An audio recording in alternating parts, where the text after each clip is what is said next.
It is so peaceful here today in Orlando. The birds are singing, the sun is shining, the GPU is growling. Hello YouTube sim fans, Captain K-Man here with you on this lovely Saturday, April the 29th. I paid off my car loan, woo! For 18 years I've had a car loan spanning across 3 automobiles, but finally, yesterday, I ended the evil cycle of loan rollovers. To celebrate this amazing feat, I immediately went out and got sick. Woohoo, go me. So if I sound a bit stuffed up, I apologize. Now, let's see. Well, today we have something different. We're going to take up X-Craft's E195 Embraer version 2.0 aircraft today on a 2-hour and 30-minute journey from Nimbus's brand new, gorgeously rendered Orlando airport, and we'll be heading up to the small freeware airport of KSWF Stewart International in Orange County, New York. We will be flying for JetBlue today with the amazingly painted blueprint livery, which actually belongs on an E190 body, but since we only have an E195, we'll just have to make do. xEnviro is pumping out the weather. The ground is covered in zoom level 16 ortho scenery, and all of this is being pushed out to you by my new Asus Strix 1080 Ti video card. This card is absolutely amazing. When I am not recording, I can zoom around at about 60 frames a second most of the time. For recording though, my aging i7-3930K just can't keep up with this new video card, so it brings the entire system down to its level. Sadness. And even though this 1080 Ti has 11 gigs of VRAM on it, X-Plane is stuffing it full. So I still get massive single-digit drops on my frame rate whenever X-Plane goes to shovel more textures into the video card. So that kind of sucks. But anyway, we'll try to avoid showing you any of those weaknesses on my current rig as we progress with today's flight. Yeah, so basically, a new processor is on our hit list. As it is, I can still record at 30 FPS solidly with shadows turned on. Now, this is generally a frame rate destroyer, but with a 1080 Ti, we can do it! Anti-aliasing settings are 8x for everything. We are in HDR mode with low levels of auto-gen. I find that with orthographic scenery, you really only need low settings to give you some 3D objects scattered about so you don't get the tablecloth effect. Works great for me. I love it. Saves on frame rate and allows us to turn on all the bells and whistles, such as said shadows that you can see right now in the scene rendering before you. Maybe when I get that i7-7700K in this in a new rig burning up at 5 gigahertz, I can have high and max autogen with everything else running also at the same time. It is a dream I have, but until then, we'll just have to make do with what we've got here. So, let's see here. What else do we got? We got a ton of plugins, of course, running as usual. 3GA cabin sounds with triggered effects this time. I was able to program triggers. They all work with the E195. Unfortunately, I can't use a single one of the triggers for, well, that's a lie. I can use some triggers, but the important triggers, I can't use them with the IEXG737 because they have custom data refs on everything. So you're kind of stuck with having to push buttons. xEnviro, as we said, running everything with 4K. We bumped up the cloud resolution to 4K resolution. And HD ground textures, everything that we could stuff in here, we have stuffed in here. So, that being said, I believe it is time for us to get this party started. First thing is first, we are going to do a walk around. Show off this beautiful 3D model. So let's get our feet down on the ground and do that walk around with this gorgeously detailed bird, shall we? Let's get dangerous.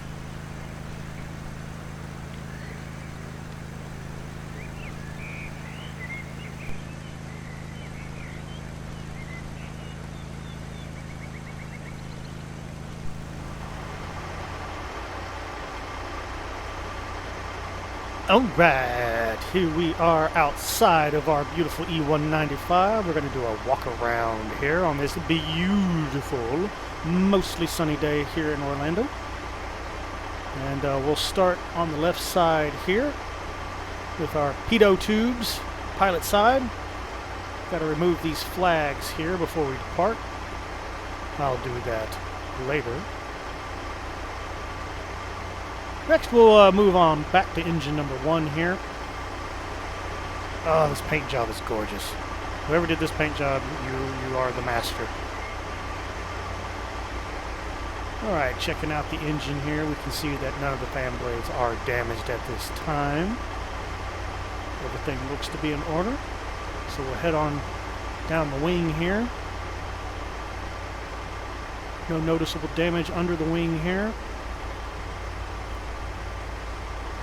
Glass covering over the lights are intact. No damage to the wing.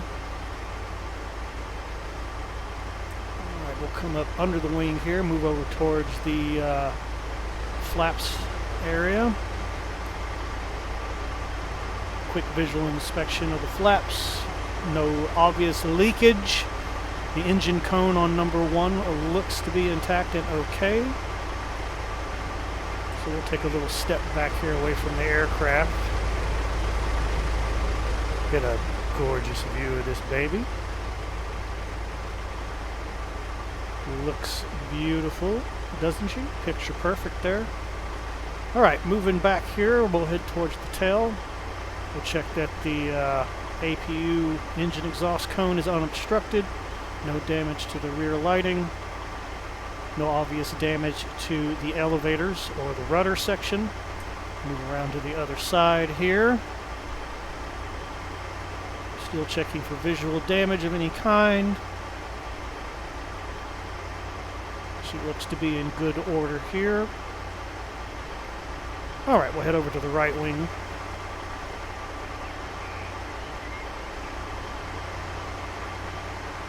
We're getting ready to pump the gas in for us. Good old Shell gasoline here. We'll take a look up here. No obvious damage to the wing. Moving on down, checking the underside of the wing. No obvious damage. No leaks around the flaps. They look alright. Alright. Move around under the wing here.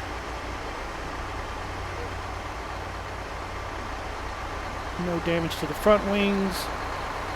Glass is in place over the navigation lights. Once again, no damage to the wingtip there. Alright, we'll move over to engine number 2 here.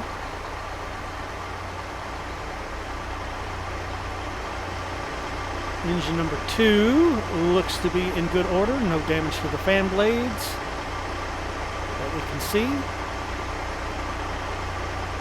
Alright, we're going to go under the plane here. How low can you go? How low can you go? Nav light is okay.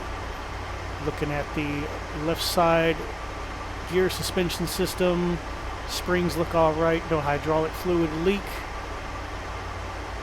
Tires look to be in good condition. Crawl under to the other tire. Exhaust vent looks okay there. No hydraulic leaks here. Springs look to be in good order. Tire looks to be in good order. Alright, we'll backpedal here, crawling backwards.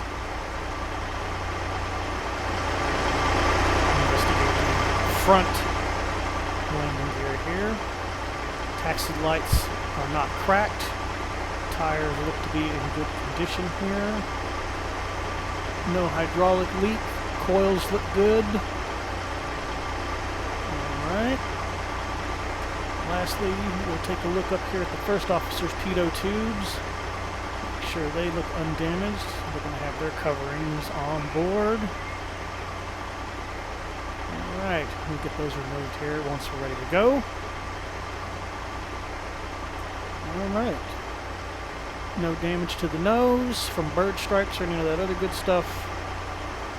And that concludes our walk around. Our beautiful bird is ready to go. So we'll climb back inside and start prepping the aircraft. Alright, before we get things rocking and rolling here in the cockpit, we're going to go over our flight briefing today. We're JetBlue Flight 846. We're in Embraer 195.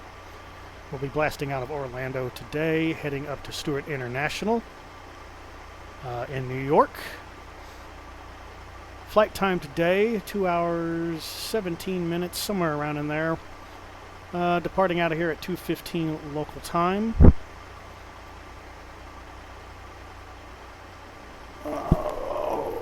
What do we got on board today here? I think we got almost 100 packs on board today here. We're expecting the McCoy 1 departure, Savannah transition, expecting the HUD 2 arrival. Winds are 266 at 29 knots at our top of climb. We'll be flying at 33,000 feet today with a step climb up to 35,000 once we get to CRG here. No MEL issues reported today. Required fuel for today's flight, 15,800 pounds with a reserve of 3,400. Payload today, 22,770 pounds. Zero fuel weight, 87.5. We'll round it up there. Alright. Given the winds today, we're expecting a 1-8 right departure. And if the weather holds true, we'll have a runway 27 arrival up in Stewart.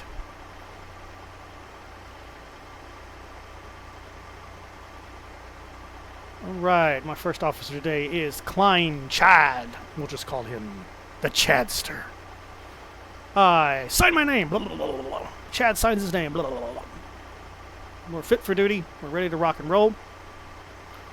Just going over our waypoint check here. Make sure everything is in order. We have pilot to ATC is going to be running our air traffic control as usual. So McCoy 1, there's not really much to that departure. It's really just a single fix just north of Orlando. And then from there you just blast your way up until you hit Savannah.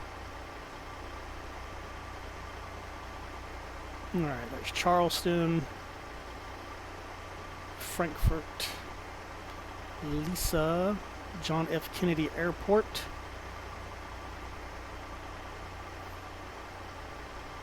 Alright, that's all good. Coming down here.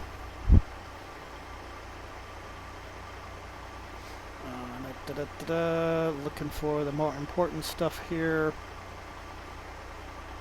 Destination weather at this current time, 20-mile statute visibility, scattered 5,000 feet. That's all the information we have right now. Terminal forecasts over the next 2 hours. Wind speeds are going to be variable by the time we get over there.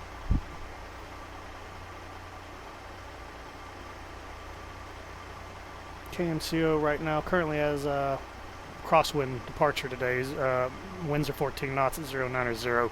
Visibility is good. Scattered clouds at 6,000, broken at 25,000 feet, so no problem there. We're going to be out of here really quick. JFK, yeah, we shouldn't have any emergencies today. I have them turned off. Let's see, any NOTAMs I need to know about? Destination NOTAMs. Obstruction tower, blah, blah, blah, blah. Okay, that shouldn't affect us. Let's see, RNAV, we're not doing any RNAVs today, so that does not apply.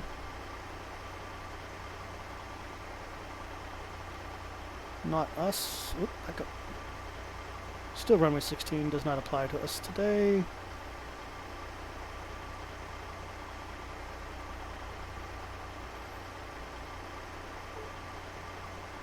If we have to take the Lima ramp, a follow-me vehicle is required for all aircraft. Hopefully we don't have to, because I don't have a follow-me car add-on yet.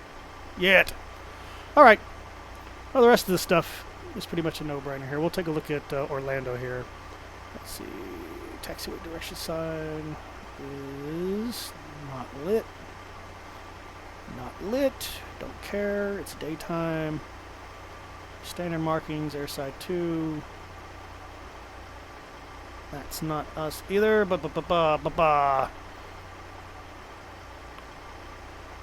Runway 35 left, 36 right, 36 left. None of that applies to us today. Alright, no PIREPs in from anybody. JFK, don't really care about. Alright, scroll.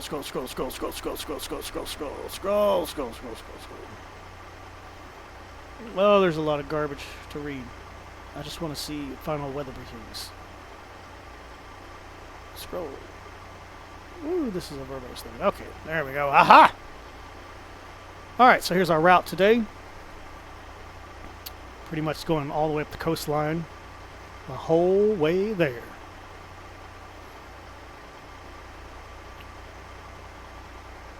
Looks like there's a thunderstorm building off the coastline here, but that should not affect us by the time we get there.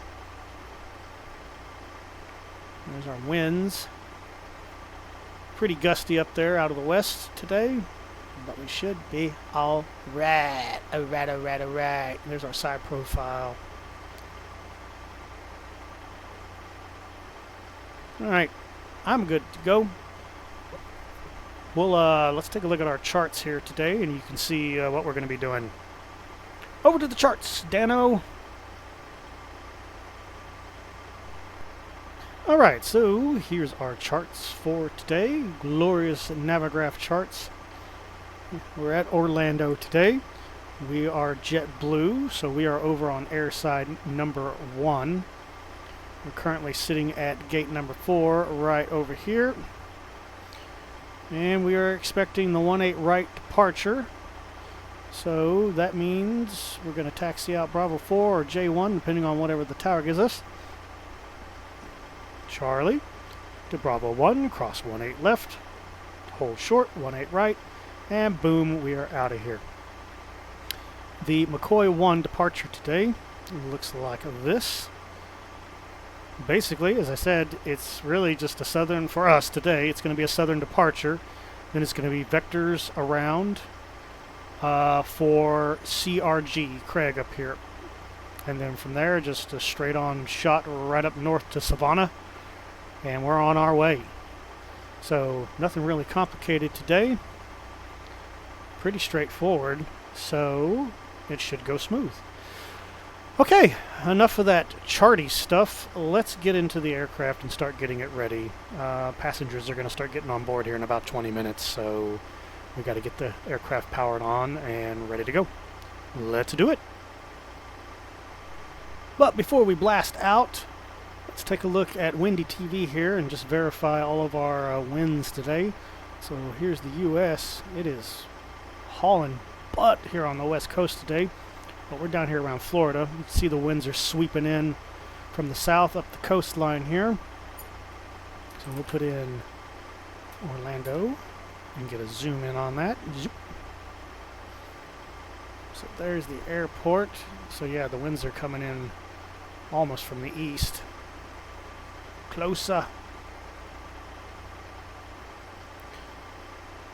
So yeah, the winds are coming in from the east here today, so we're definitely going to get a pretty gusty crosswind departure today. Winds are 110 at 12 knots right now. Visibility is good. Clouds are broken all the way up to 25,000 feet. Temperature is nice and stable. So that's the deal there. So winds are verified. Okay, now we can get into the cockpit and actually get things going. Okay, here we are in the cockpit of the E195 here. Everything is currently powered off. The only indicator light we have right now is the ground power unit outside.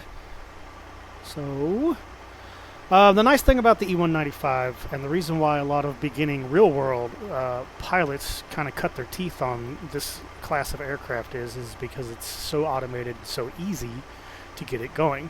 Now, X-Craft's modeled some systems. A lot of systems are missing and lacking. I won't go into a lot of detail on what's missing here and there. Overall, this is a fun plane to fly. It's certainly a beginner's plane, maybe up through intermediate, but this is nowhere near a study level simulation of an E195. Unfortunately, I would like to see a little bit more functionality in it later on down the road, and hopefully we will get that.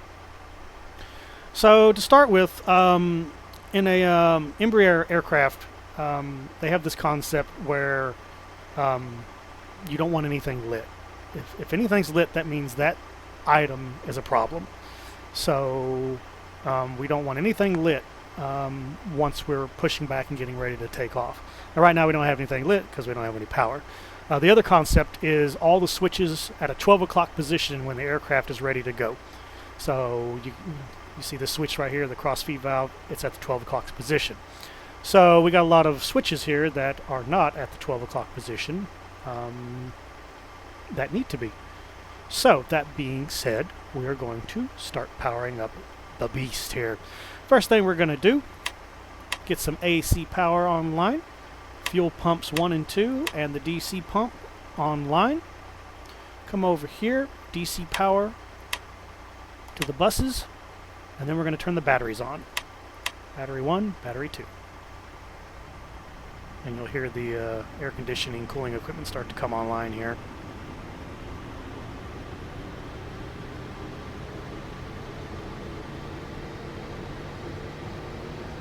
Alright. There we go. Now at this early stage here, we only have one PFD, the ECAS, and one radio available to us here. As soon as I apply the ground power, which we're going to do now because we don't want to start the APU just yet, we're going to save some gasoline today. Once we push this button, all the rest of the MFDs, PFDs will come online, and radio number 2 will come online. So there we go, establishing power. Now in the real world E195, at this point, once ground power has been established, either through a ground power unit or through a APU startup, the aircraft will start going through a series of diagnostics tests for about the next 3 minutes, 30 seconds, somewhere around in there. The items window here would be just absolutely stuffed full of yellow lit items because it's running a diagnostics on everything. The IRSs begin to align at this point also, and we get indicators on the status page here under the flight controls. All of these would say fail in the real aircraft, and you actually see all the icons on here lit yellow. That's because it's going to test every single flight control servo and solenoid, make sure everything is functioning right, and that takes a few minutes to get that done. Also, because the IRSs would not be aligned just yet, we'd have to wait about 3 minutes for that. This display right here would typically have a big X through it. It would say fail at the top, but these things have not been modeled, unfortunately. So pretty much in this version of the simulation, this aircraft's ready to rock and roll as soon as you power it up.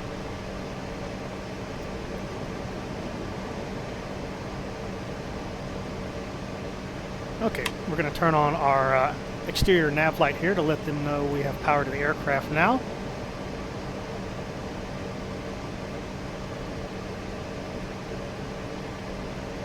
And that's all we really need to do at the moment. We should already be logged in pilot to ATC here. We just need to transfer our radio over real quick. Orlando INTL information Alpha. Let's get some info. 1800 Zulu weather. Wind 130 at 12. Visibility more than 10. Altimeter 3006. Sky clear. We'll set that Temperature over here. 27. Dew point -12. Altimeter right 3006.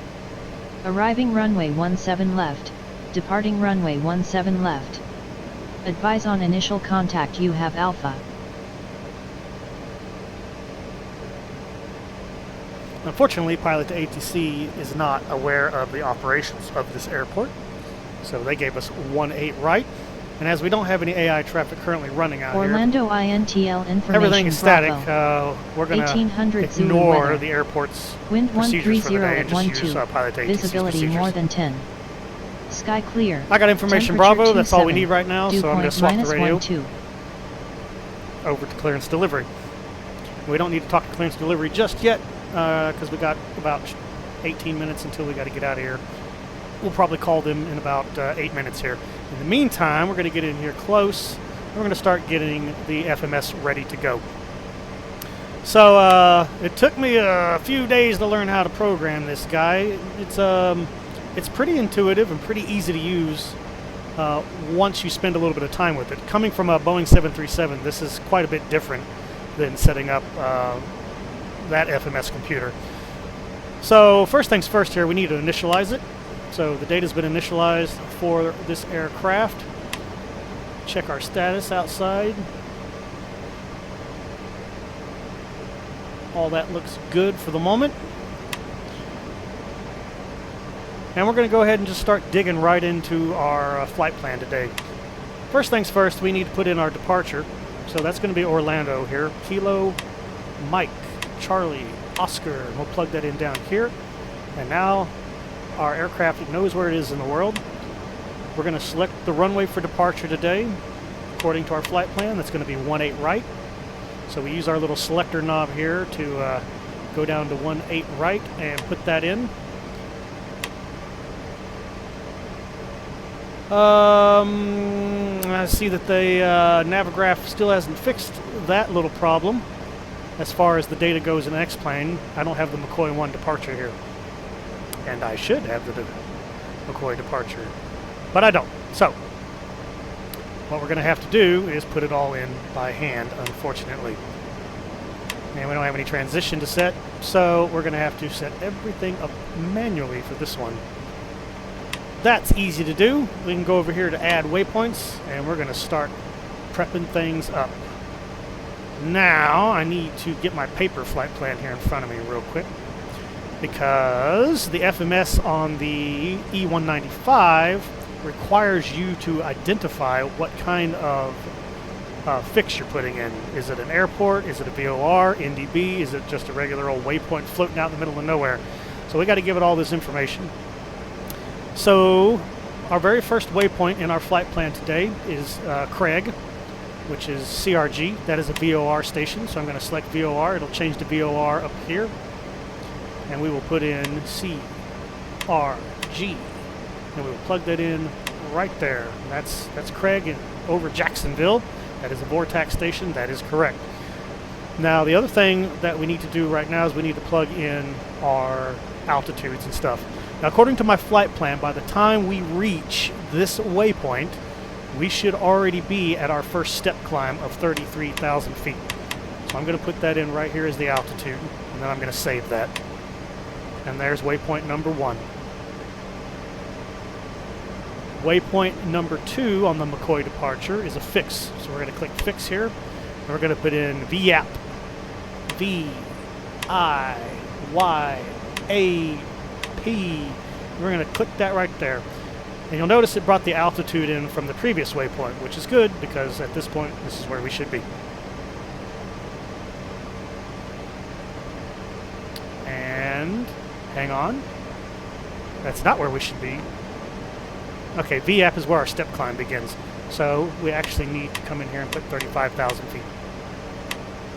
And then we'll save that waypoint.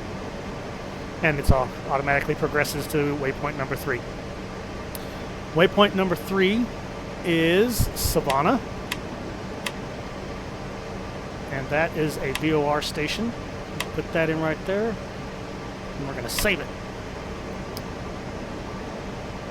Now, this begins our very first airway. And we're going to go ahead and stop adding manual routes here, and we're going to add an airway instead.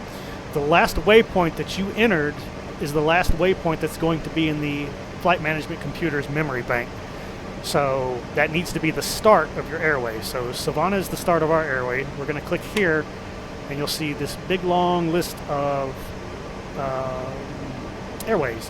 We need the J55, and we need that to go up to Charleston. So that's the one we want right there. And Charleston should be the first. Airway has been accepted.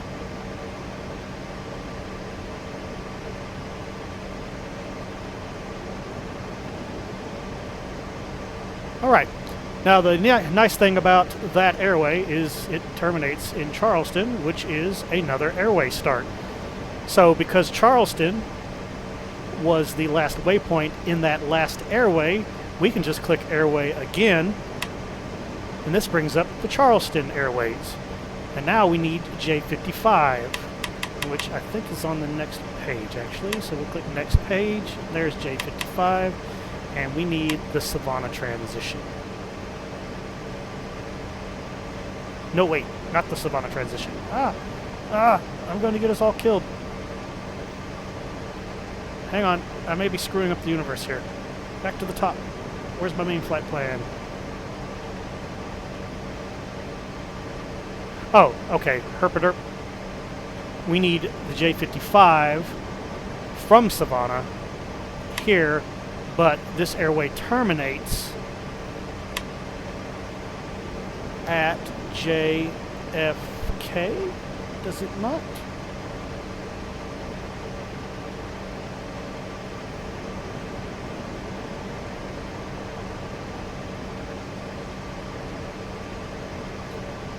Go back, go back. Oh, it's not J55, that's why. Herpaderp. It is the J79. And the J79 terminates at JFK. Enter. Now notice that we went from 5 waypoints to 17. There's a lot of waypoints in that particular flight plan.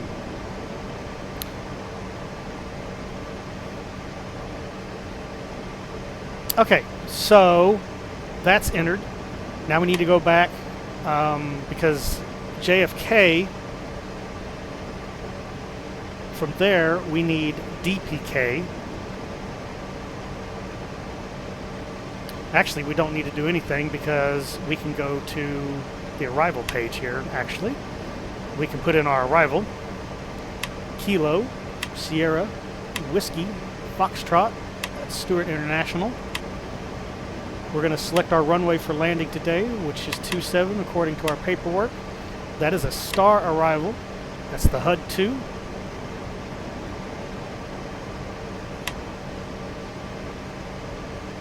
Star has been stored. We're going to select our transition point. Transition today. Do we have a transition today? It doesn't look like we have a transition today. We just have a direct in. So we'll go back and just do the approach itself.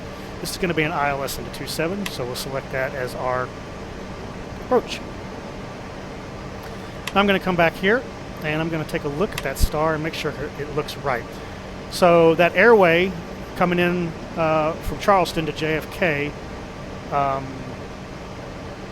and then JFK to DPK, so that's correct. That's our first waypoint there.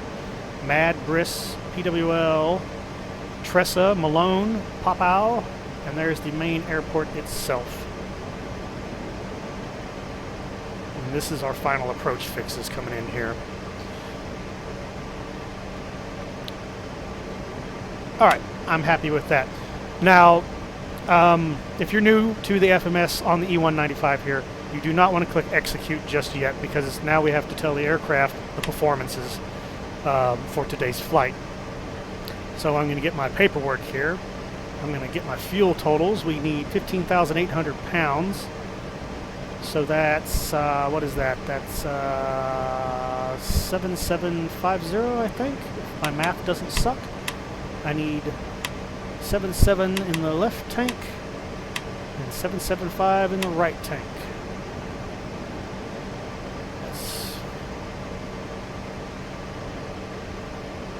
That's close enough for government work. Alright, our payload today with passengers, luggage, 22,770. So we'll plug that here under payload. We're going to be doing a flaps 2 departure today. This gives us a trim requirement of 1.0 up. I'm going to go ahead and use my trim wheel here on my joystick and just get that set while I'm here. There we go. V1 140, V2 142, and V2 145 today. Cruising altitude today will be 35,000 feet. We'll plug that in here. And our top of descent will also be 35,000 feet, obviously. Winds at the top of climb today, 266 and 29 knots. Temperature should be negative 54, which is correct. Our speed that we want to try to achieve today will be 0.74 on the Mach. So there we go, 2.79 hours. So with the winds and everything, just shy of 3 hours on the flight here, about 2 hours 45 minutes. We need 10,714 pounds of fuel to get up there. We have loaded 15,800, so we're good to go.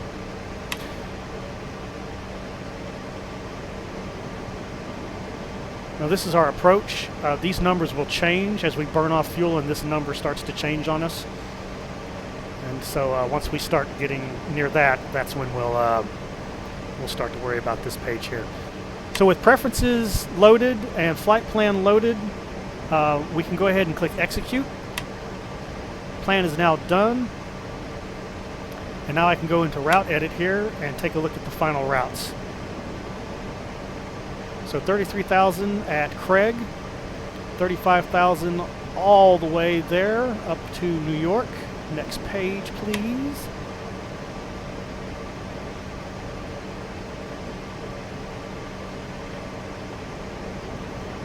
Next page, please.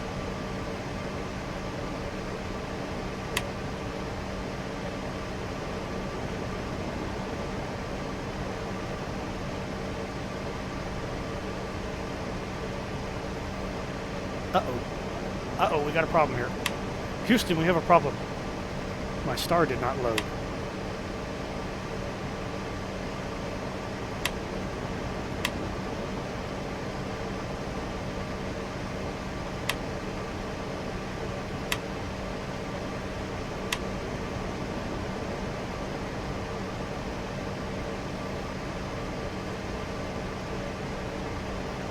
Don't need one of those, I need an approach.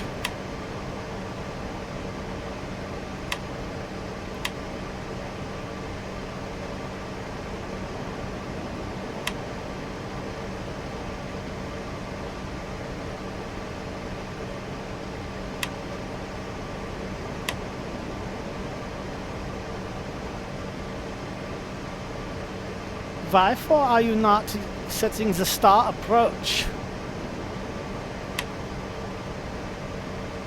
I can think of one thing. Maybe it requires me to put in DPK.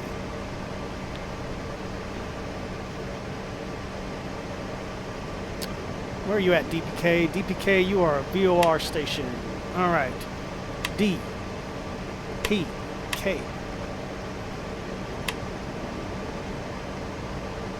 Deer Park. Saved. Now we'll come back to the arrival, make sure this is still set. HUD 2, all transitions, approach, ILS, execute. Let's see if that fixed anything. Route edit.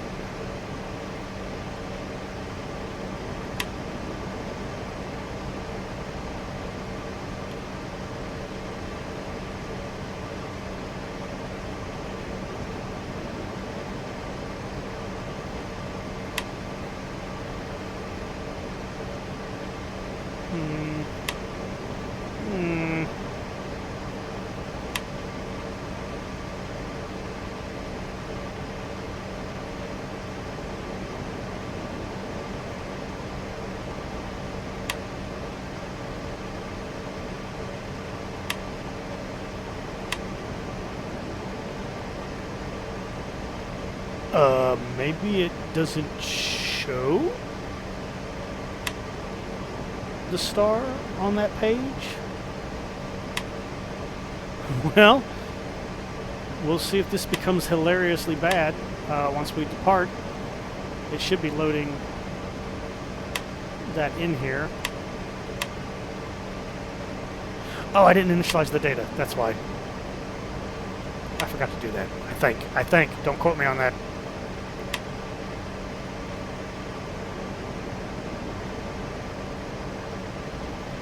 Let's try that one more time. Initiates.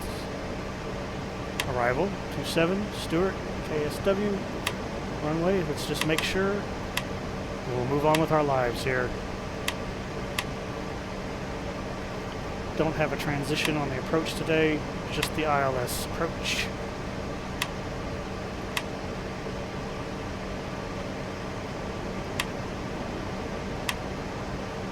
Still not showing my star there, but it does show it here.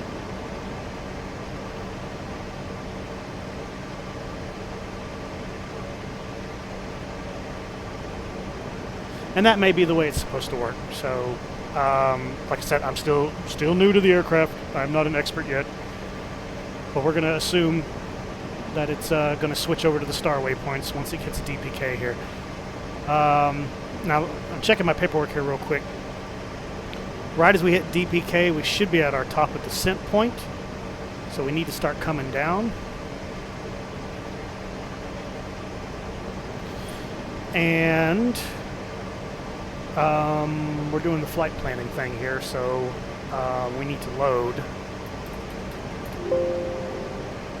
our charts for the other airport real quick. It's a pretty small airport, so that just take just a second.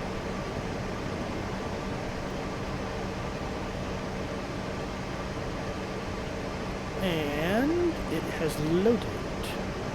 Alright, let's get back into the charts here real quick. Okay, so this is going to be our arrival airport today. Just a single strip for heavy aircraft. This one here is more of a general aviation strip here. So there's the 27, but what we're interested in is the HUD 2 arrival. And rotate. Okay, because I want to see if there's any restrictions on here that we need to get programmed into the aircraft. Okay, so there are here. At Deer Park, they're expecting us to be at flight level 190 as we cross. And that's the only expectation, really, of our descent here. So we're going to go back into our aircraft here. And I'm going to go down to, or right here, and we're going to go ahead and select, and we're going to put in that altitude that they're expecting us at. And we're going to update that waypoint.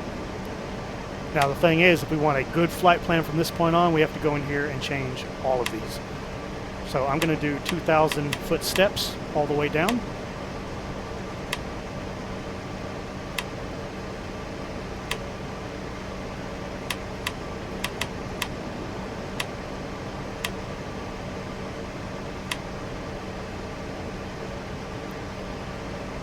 And we'll change this guy to 13,000, and then we'll leave the other one at 10. Just shy of 10,000 feet here, so we can be sure our aircraft is slowing down to the 250 knot speed limit. All right. I'm happy with that. Excuse me.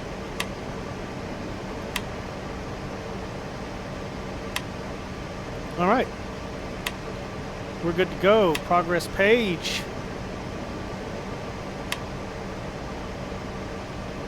Okay, the aircraft's ready to go for the flight plan side of things. Next step here, we want to get our autopilot initialization set up here real quick. So we're going to go back into our charts here, reload Orlando. Pull up my airport. So we'll be flying runway heading after departure. Runway heading is 185, so we're going to come down here, 185. That's my target heading to start with. Our target altitude, we don't know what that is just yet.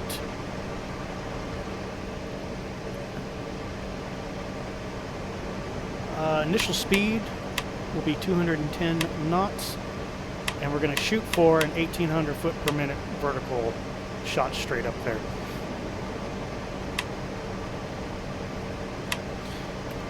So it is time to actually start letting packs on board.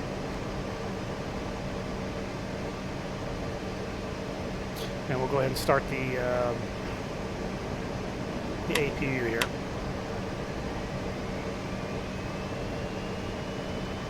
Monitor the APU startup here.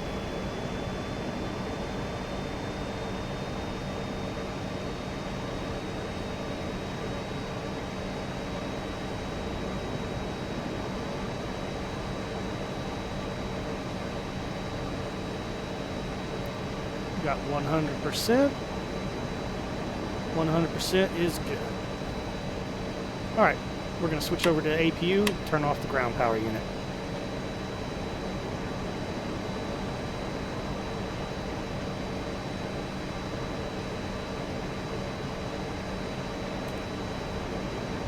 Okay, and here come the packs. They're getting on board now. All right, the final thing that that we need to do here is we need to get our navigation radio set up for our first 4 nav points here for this flight.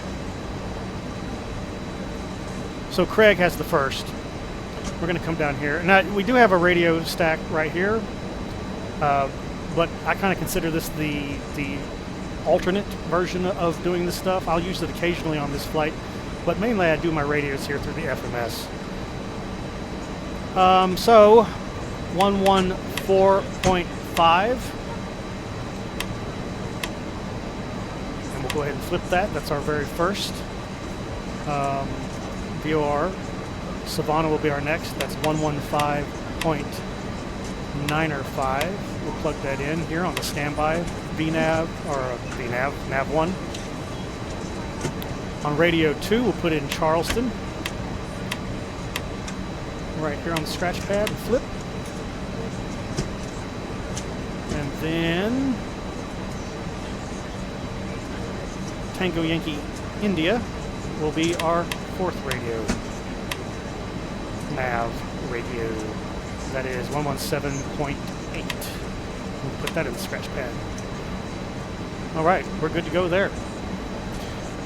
At this time, we're going to go ahead and call up clearance delivery here and get our clearance. First, we'll do a radio check here just to make sure they can hear us. JetBlue 846, radio check. JetBlue 846, you are loud and clear.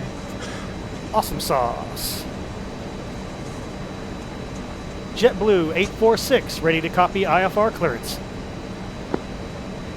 JetBlue 846 is cleared to Kilo Sierra Whiskey Foxtrot. Fly the MCO-Y1 departure, then is filed. Expect departure runway 18 right. Maintain 8,000 feet. Expect higher clearances 5 minutes after departure. Departure on 120.15 squawk 5430.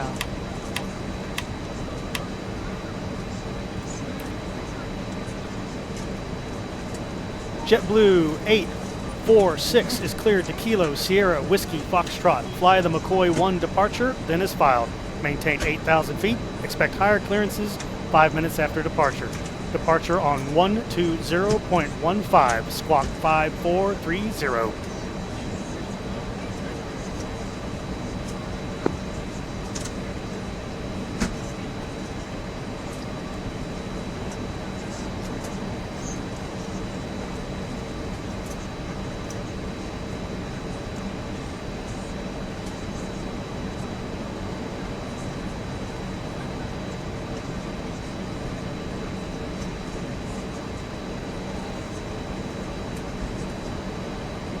Did the clearance delivery person just die at the controls there?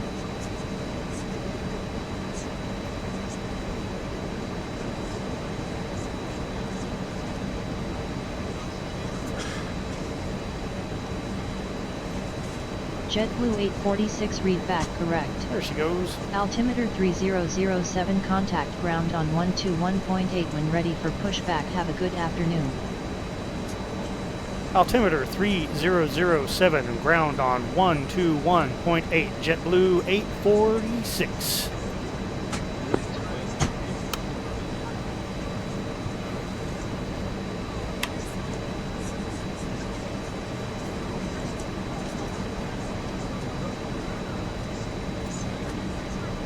Alright, we'll start priming the hydraulic pumps. APU bleed on.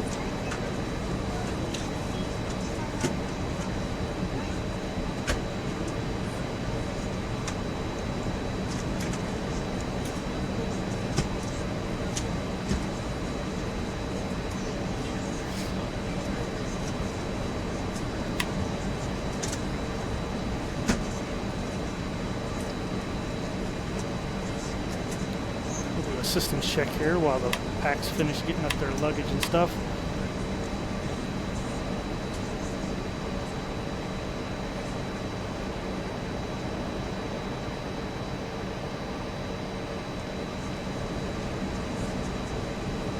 Alright, pressures look good. Flight controls, we'll check once we're pushed back. Hydraulic pumps are powered on. Good temperature, good pressure. Fuel is currently good.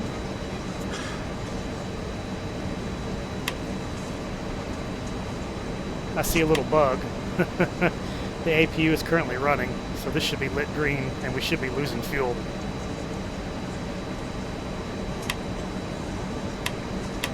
Electrical. Alright, the APU is showing to be providing power right now. Good volts, good temperature on the bats. All the buses are good.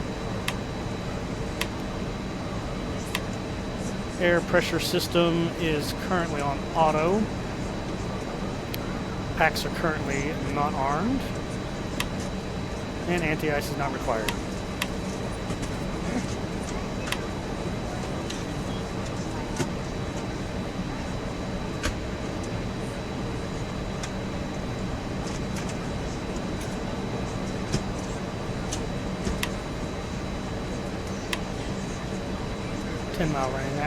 I'm happy with that. Kind of a neat feature here on the X-Craft 195. All the MFDs here are pop out. You can click on them and they'll pop them out so you can see them easier.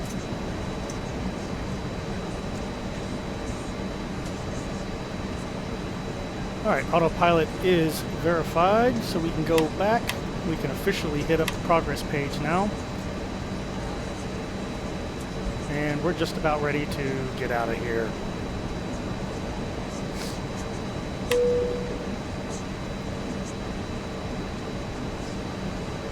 Ladies and gentlemen, the captain has turned on the fasten seatbelt sign. If you haven't already done so, please stow your carry-on luggage underneath the seat in front of you or in an overhead bin. Please take your seat and fasten your seatbelt, and also make sure your seat back and folding trays are in their full upright positions. If you are seated next to an emergency exit, please read carefully the special instructions card located by your seat. If you do not wish to perform the functions described in the event of an emergency, please ask your flight attendant to reseat you. We remind you that this is a non-smoking flight. Smoking is prohibited on the entire aircraft, including the lavatories.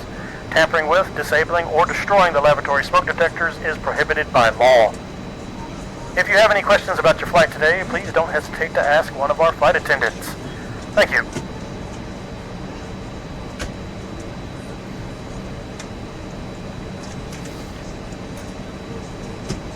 Alright, we'll turn on the red beacon here, let ground crew know that we're getting ready to start. We'll open up the bleeds.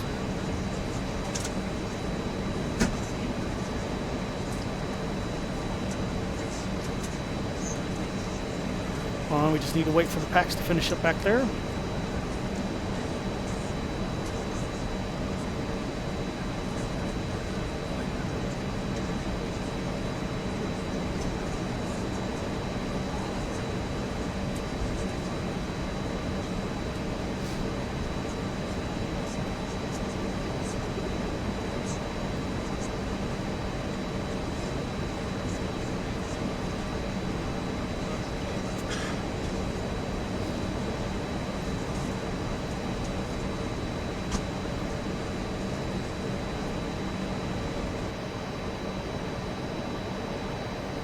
Alright, we also need to tell all the ground handling guys to go away.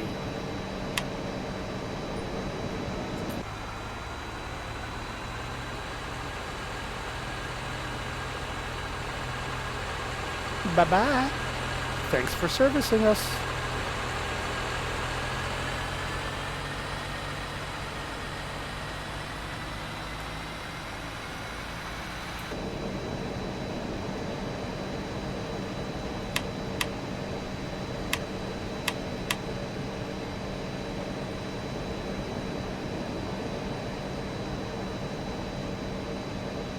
Doors are closing. Ground power unit disconnected. All ground equipment disconnected.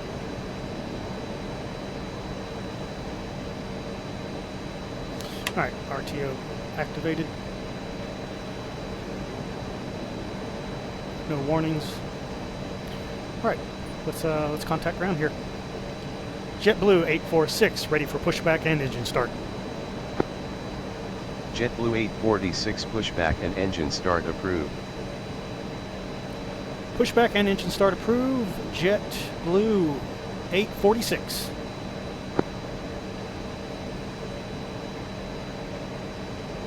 Alright, let's call out the pushback request tug here.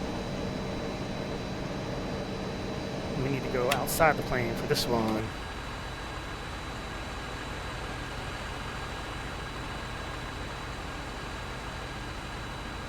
And you guys can all go away. Alright, what kind of push do we need today? I think we need to push back and to the left.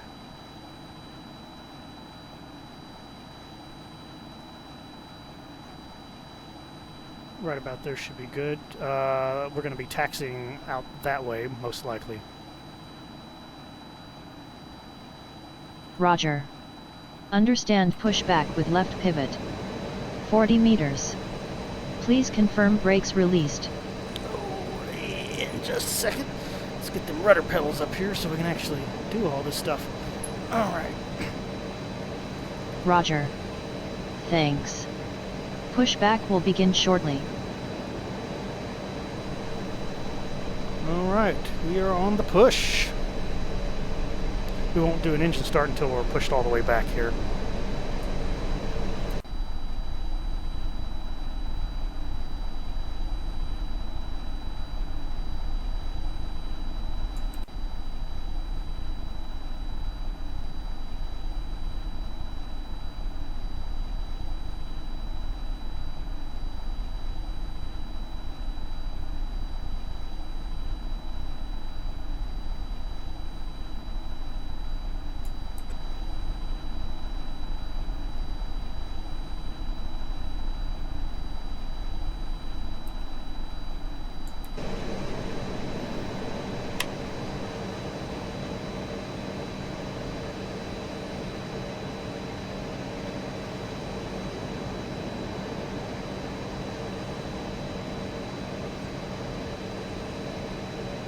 Pushback complete. Please set the brakes and we will disconnect. Have Alright. a great flight. Alright, brakes are set. You're clear to disconnect.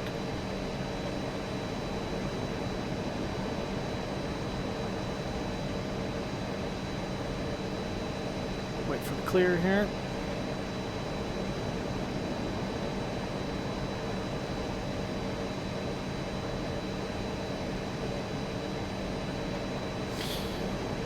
Okay, we should be clear for engine start now. I'm going to remove engine cap number 1. Ignition armed. And start number 1.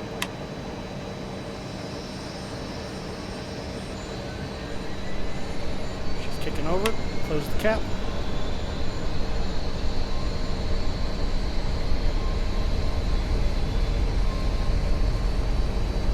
Good start on number 1. Starting number 2. Oops, took my hand off the ignition. There we go. Let's fire that up again. There we go. Close the cap.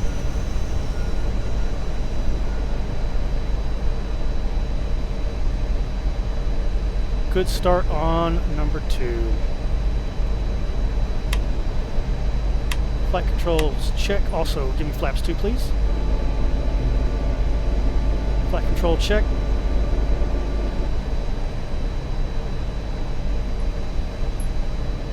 Flight control check complete.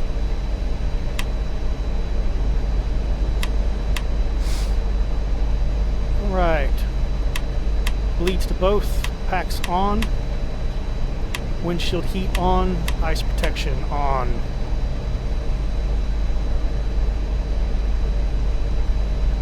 We can shut off the APU now.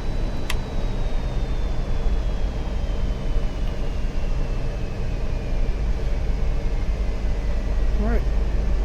One more flight control service. Check the spoilers here. See it right there in the indicator. Okay. Spoilers to 0. There we go.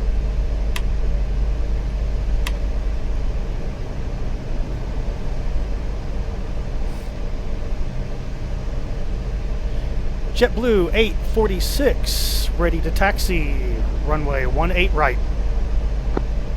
JetBlue 846 taxi to runway 18 right via taxiways Bravo 4, Charlie, Bravo 1, hold short runway 18 left, and runway 18 right. Taxi to runway 18 right via taxiways Bravo 4, Charlie, Bravo 1, hold short runway 18 left, and runway 18 right, JetBlue 846.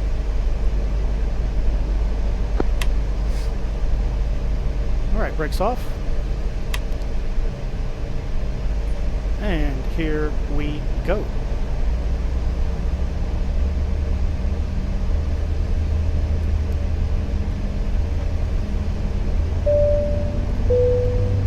Ladies and gentlemen, we request your full attention as the flight attendants demonstrate the safety features of this aircraft. When the seatbelt sign illuminates, you must fasten your seatbelt. Insert the metal flap into the buckle and tighten by pulling on the loose end of the strap. Here's our taxi route. Release your seatbelt, lift the upper portion of the buckle. We suggest that you keep your seatbelt fastened throughout the entire flight, as we may experience unexpected turbulence. If we need to evacuate the aircraft, floor-level lighting will guide you towards the exit. Doors can be opened by moving the handle in the direction of the arrow. Each door is equipped with an inflatable slide, which may also be detached and used as a life raft. Oxygen and the air pressure are always being monitored. In the event of decompression, the oxygen mask will automatically drop down in front of you from the overhead compartment. Start the flow of oxygen and the mask towards you. Place it firmly over your nose and mouth, secure the elastic band behind your head, and breathe normally. Although the bag does not inflate, oxygen is flowing to the mask. If you are traveling with a child or someone who requires assistance, secure your mask first, then assist the other person. Keep your mask on until a uniformed crew member advises you to remove it. In the event of an emergency, you will be asked to get into the brace position. This is achieved by leaning forward with your hands on top of your head and your elbows against your thighs.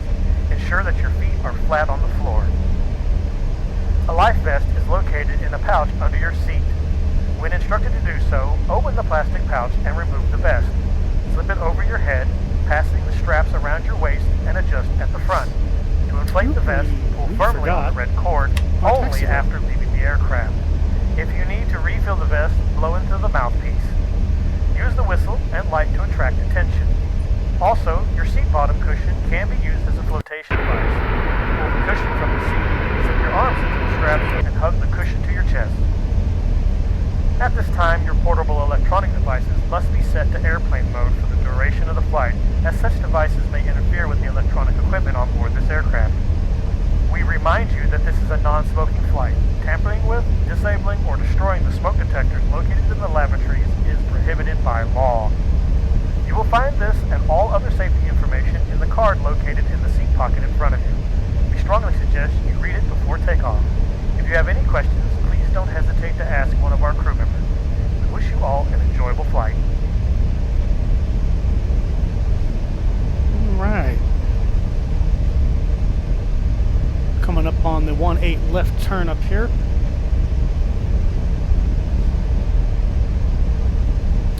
This is Nimbus. Nimbus's brand new rendition of KMCO, and it is freaking gorgeous. I own Taxi to Gates version of this on Prepared 3D, and I kind of like this version better. There's a lot more eye candy here.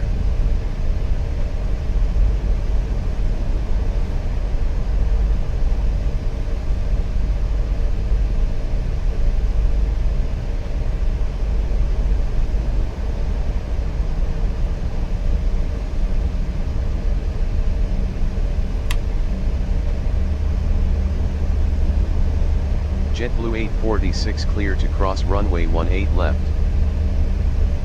Clear to cross runway 18 left, JetBlue 846.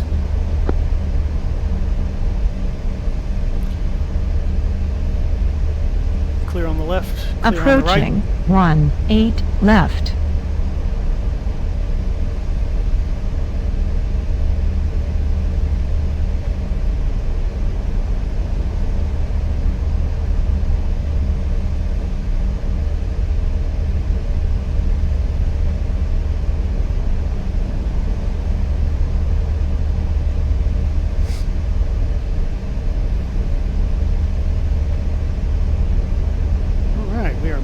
Out of here.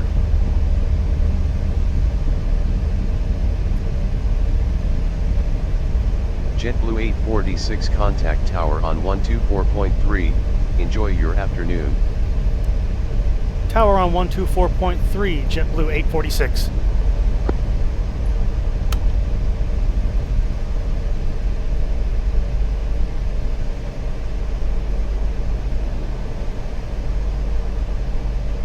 JetBlue 846, holding short, 18 right, ready for departure. JetBlue 846 winds are 110 at 12 knots, cleared for takeoff.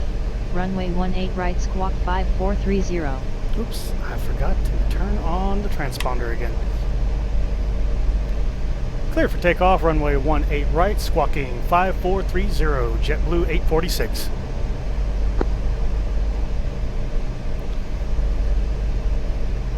Alright, navigation mode, vertical climb mode. Approaching 18 right.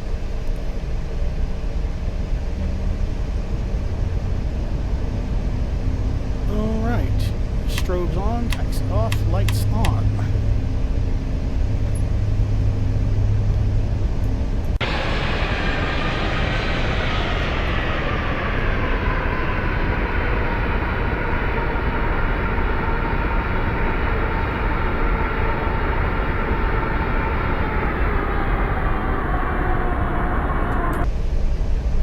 On runway 18 right.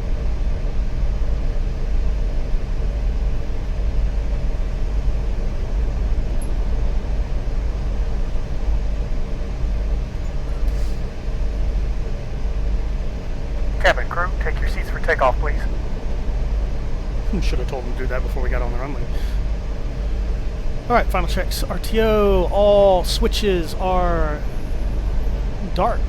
All knobs at the 12 o'clock position. Alright, we are ready to go. Let's get out of here. Take off, start the clock. Clock is running. Auto throttle cannot be engaged. That's right, cannot engage until we are airborne. Alright, here we go. Throttle up to 40%. Stabilized.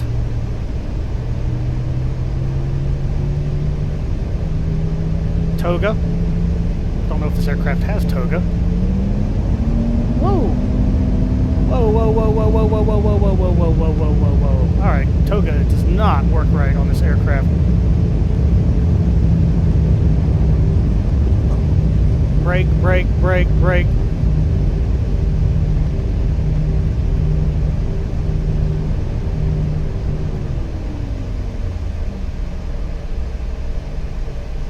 That was embarrassing. Alright, so do not hit the toga button because it only wants to throttle up one engine. Alright, heading select mode again. Altitude mode. Shut that off. Okay, let's try that again since we have plenty of runway. Normally we'd have to backtrack, but we're short on time here. Alright, here we go. Stabilize. And throttle up.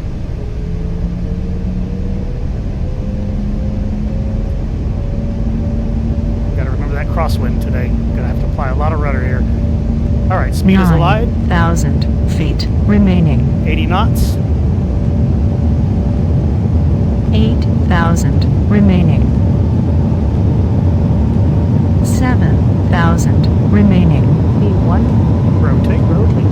6,000 remaining.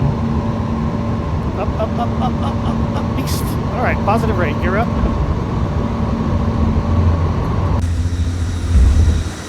Ooh, look at that wind just shoving us off the runway.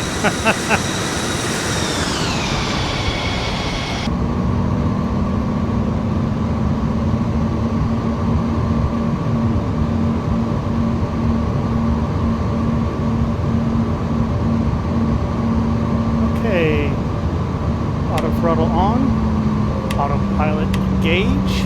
JetBlue 846 turn right heading 004 Flaps cleared up. current position direct brake then is filed. Navigate. Whoops. FMS mode. And there we go. All right. Heading 004, cleared direct Craig, then is filed, JetBlue 846.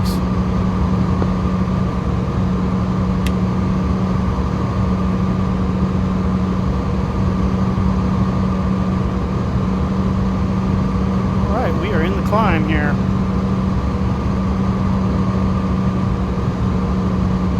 JetBlue 846 contact departure on 120.15. Have a nice day. Departure on 120.15, JetBlue 846.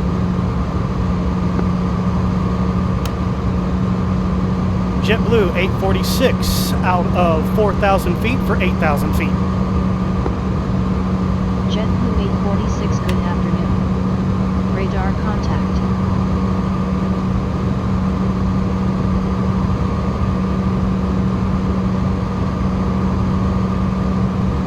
Alright, we can start to speed up here now.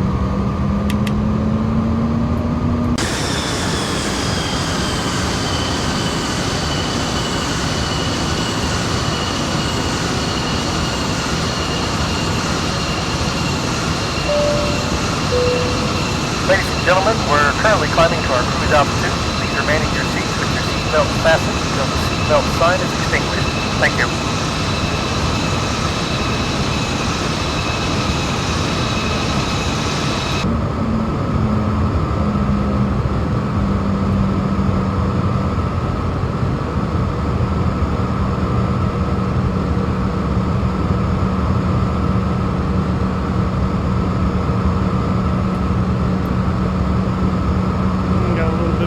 CPU spike. Oh, I can't wait to get a new CPU. I got a new 1080 Ti in here now, so the video card is definitely not the problem.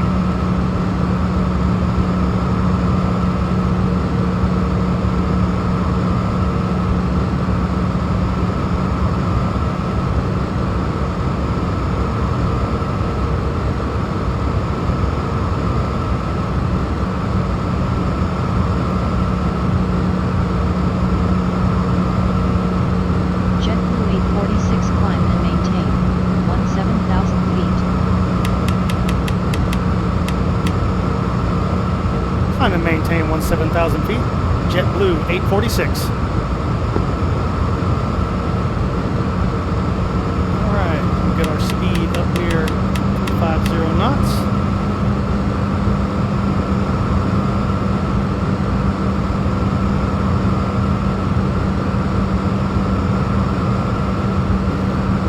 We need to have maintenance take a look at that toga switch once we get to Stewart.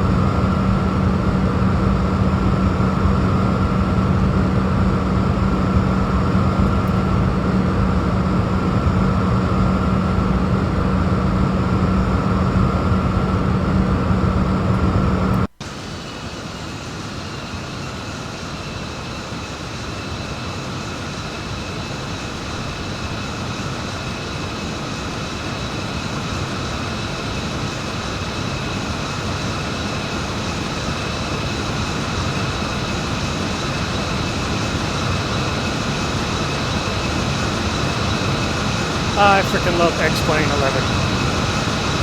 It took me a while, but I'm here now. I will not be going back to repair 3D, most likely.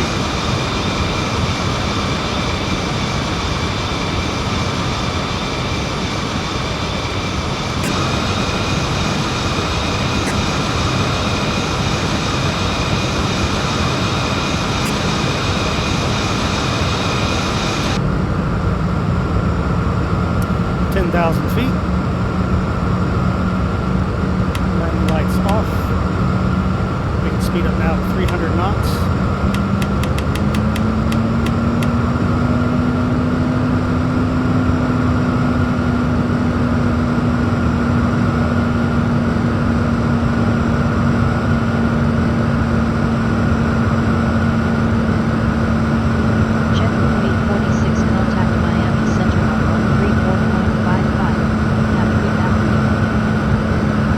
Center on 134.55, JetBlue 846.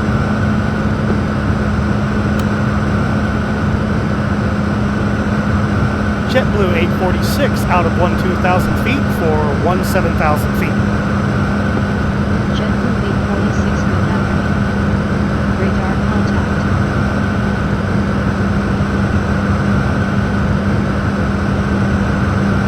Now, one of the problems I have with this airplane is that it uses the default wind noise sound from X-Plane 11, and it is way too damn loud. I have heard the real audio levels inside a real E195, and they are not this loud. So I'm going to find that sound effect, and I'm going to adjust it, just like I did with the tire skid sound effect. That's absolutely the most terrible thing on human ears.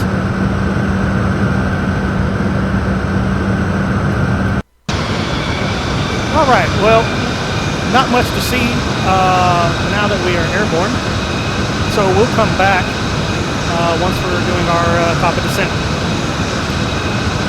We'll see if we can land this. I have not been successful at landing, so this should be a hilarious ending. We'll see you guys in just a little bit.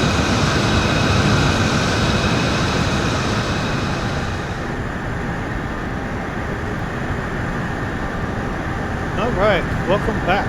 We are currently in the descent right now, and we've unfortunately encountered a technical glitch here, which is kind of sucking at the moment. Back inside the cockpit here, I'll show you what I'm talking about.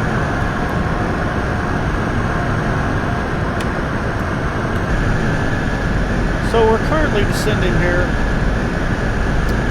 and I accidentally hit the wrong damn button, and now my flight plan has reset itself, and the direct to button is not working. I want to go direct to Johnny, and all it does is reset itself. That should turn it pink, and my flight plan should start working again.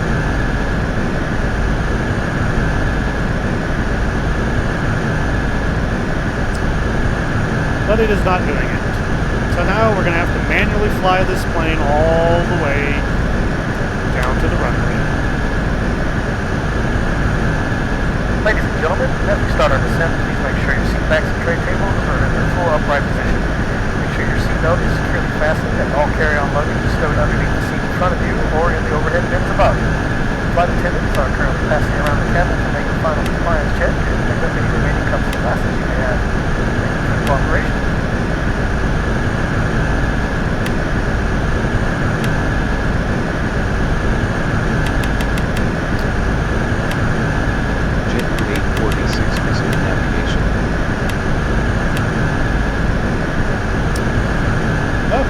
Completely useless now. Fan-frickin-tastic.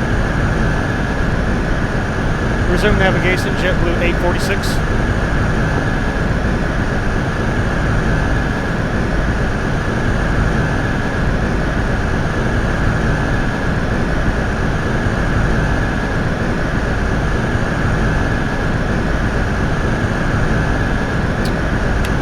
Alright, we're going to be doing medium braking today. Flaps will be a full flaps landing.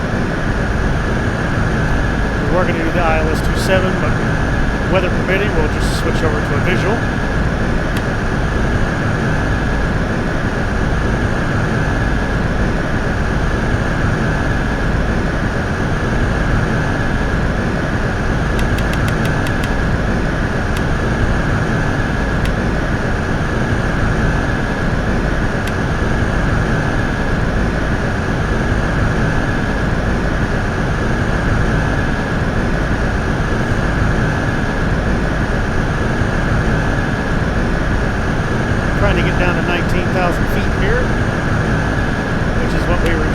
across Deer Park at, which is what's coming up real quick.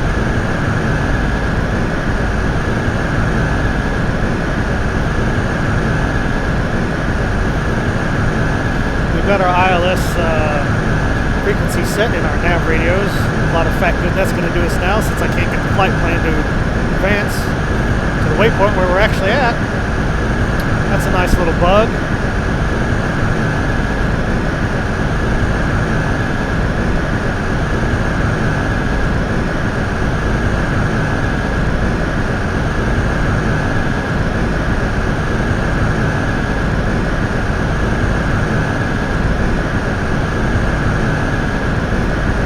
Very turbulent up here right now.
Here we are in New York, New York.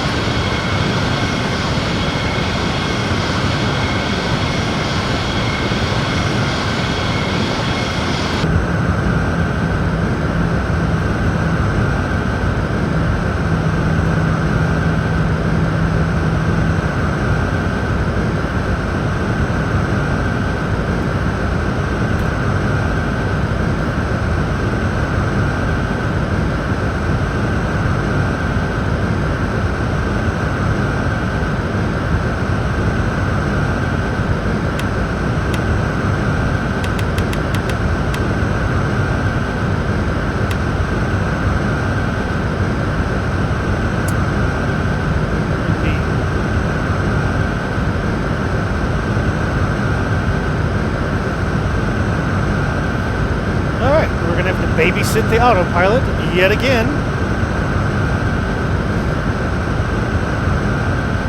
My least favorite thing about this aircraft.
18,000.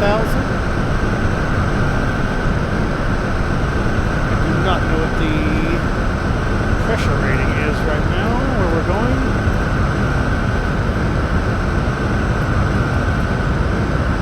We shall log into Stewart International Airport here.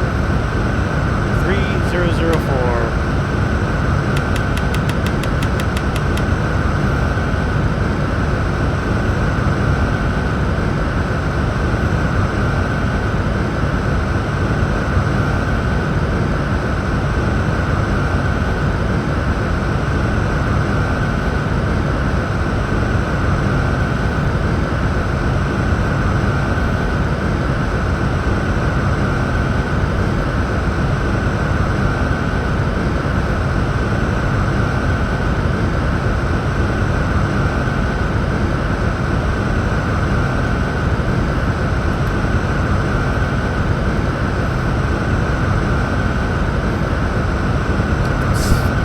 Brakes popped open a little bit there.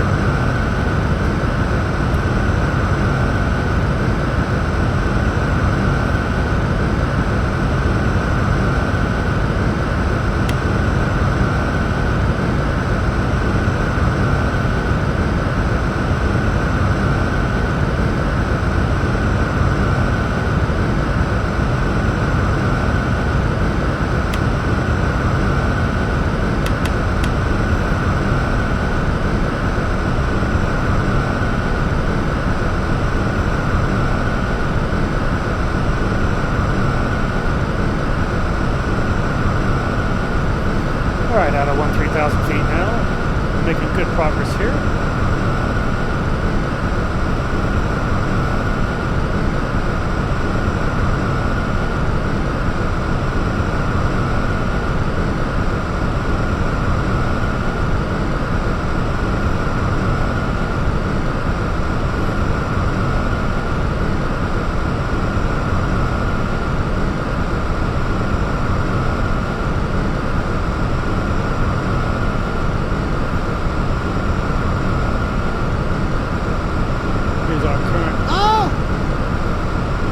Picture in a picture forever.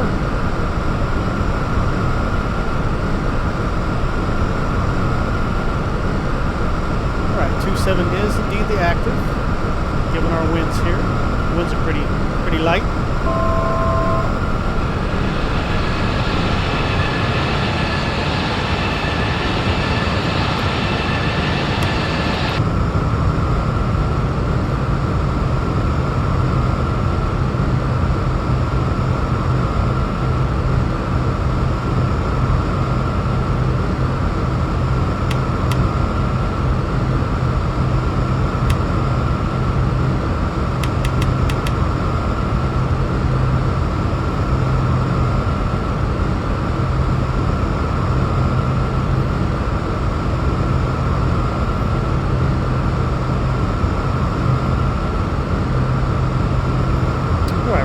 Bank sharply here to the left and start our approach into Stewart International by hand.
3,000.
Turn left heading 315, JetBlue 846.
Wide open. JetBlue 846, resume navigation. Resume navigation, JetBlue 846.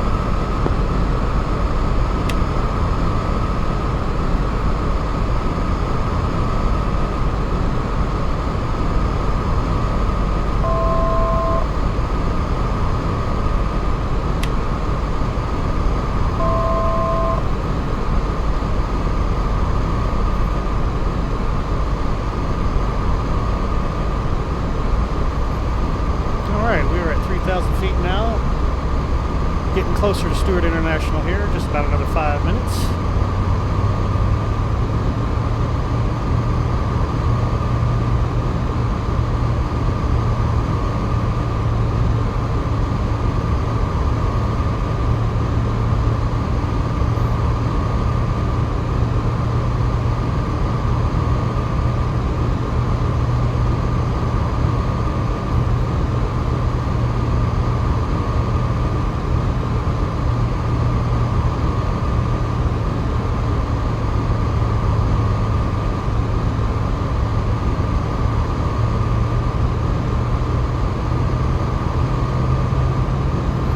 Winds are a little crazy up here right now, gusting a little.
Shift.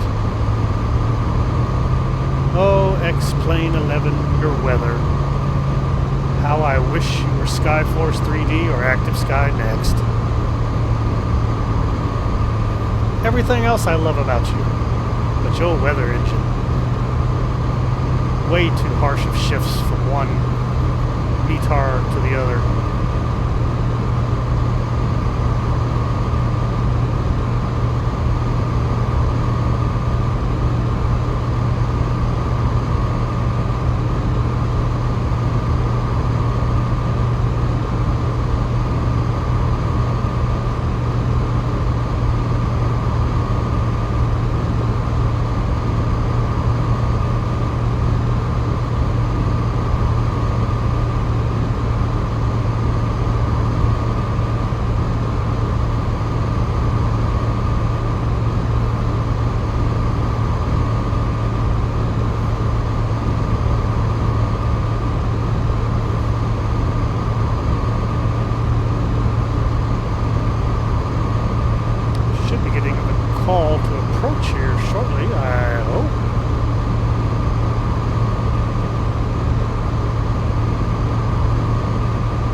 Contact Boston Center on 124.85. Enjoy your afternoon.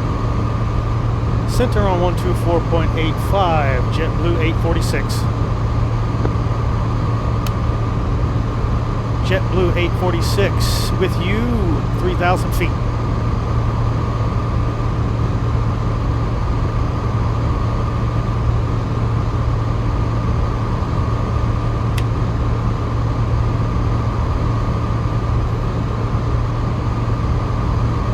JetBlue 846 with you, 3,000 feet.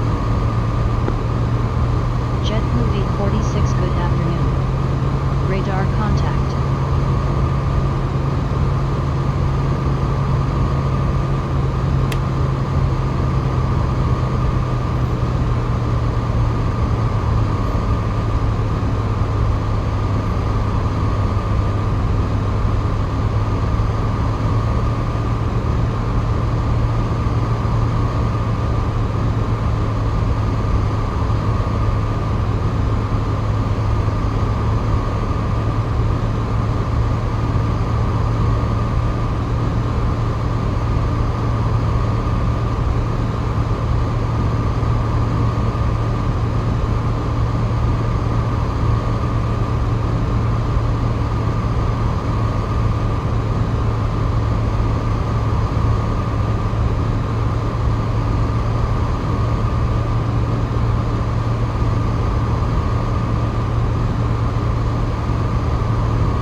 getting extremely close to the airport now.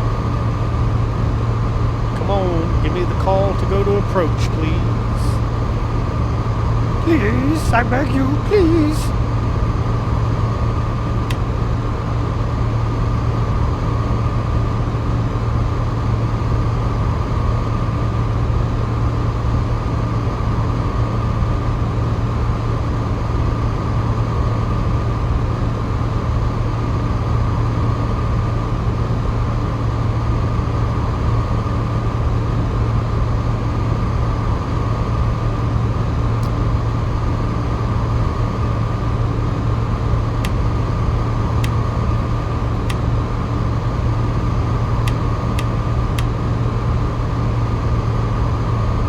Full flaps today. Approach speed 129er.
There may be a problem with this tile because it's showing a reflection. So I'm going to rebuild this tile in ortho for XP when I'm done with this flight, just to make sure we are good. And it looks like pilot to ATC is just going to not transfer me over to the approach controller today.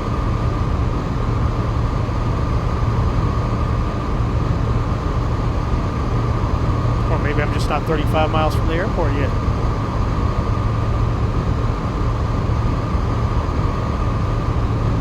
Getting pretty darn close though.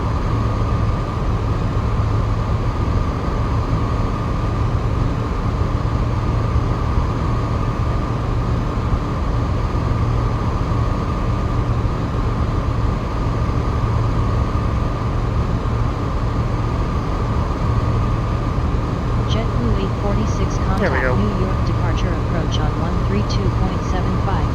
Have a good evening. Approach on 132.75. JetBlue 846.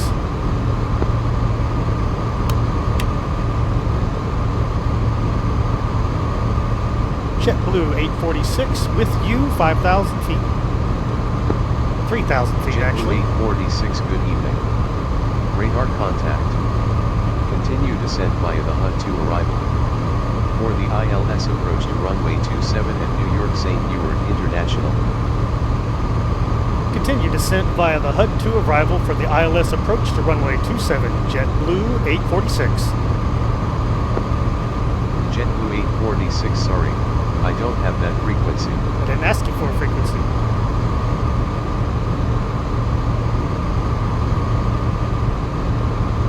Oh, here it goes again. ILS does not sound anything like numbers. Continue descent via the HUD to arrival for the ILS approach to runway 27, JetBlue 846. The option altitude, Roger, runway 27, JetBlue 846. Apparently that's just what I said. So now we're at the fun part in pilot to ATC, where you screw up once and now the speech recognition engine makes complete, utter gibberish out of everything you say. So we're just going to ignore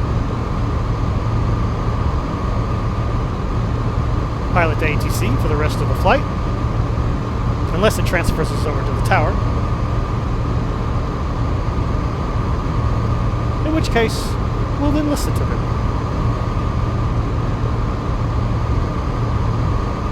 The descent part of this flight has been pretty much a disaster since we came back to it.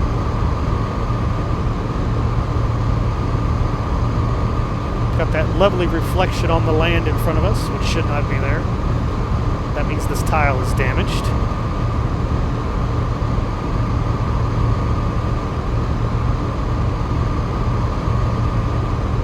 Continue descent via the hut to arrival for the ILS approach to runway 27 JetBlue 846.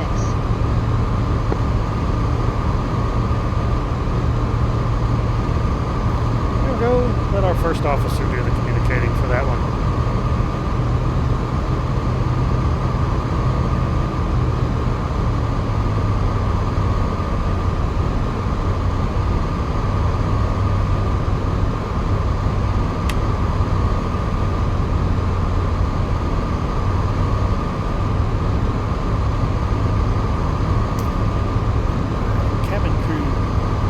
Cabin crew, take your seats for landing, please.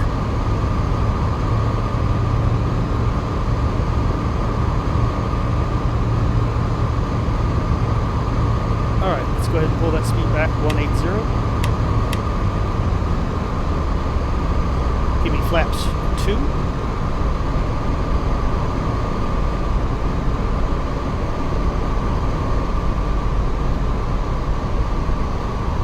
Speed brake armed.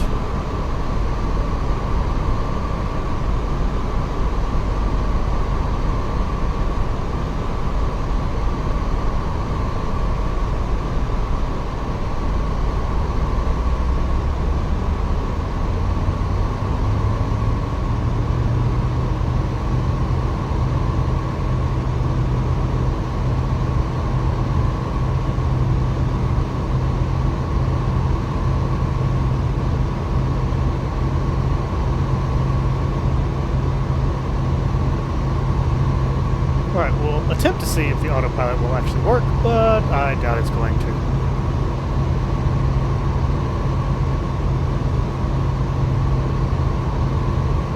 Since we can't put ourselves in nav mode, because I can't get the waypoints to advance to where they're supposed to be.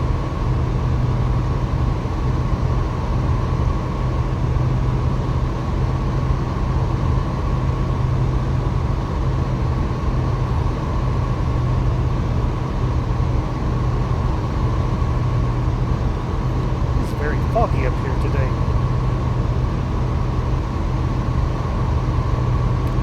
Is that the correct METAR data? Sky clear. Visibility 10 miles. So no, this is not actually what it's supposed to look like right now because the sky is clear. Let's go down to xEnviro and we'll go to KSWF. JetBlue 846 turn left heading 200 vectors to the ILS approach for runway 27 at New York St. Ewart International.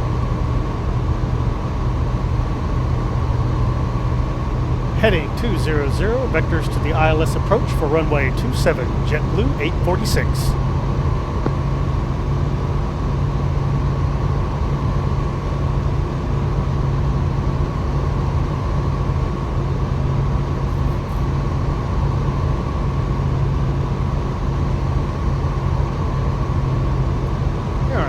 Flaps 3, please. Slow. To 139er.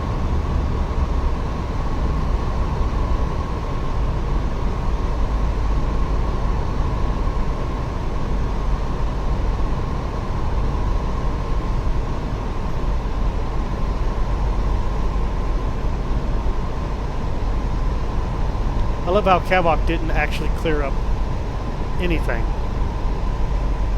KSWF, you are supposed to clear the weather.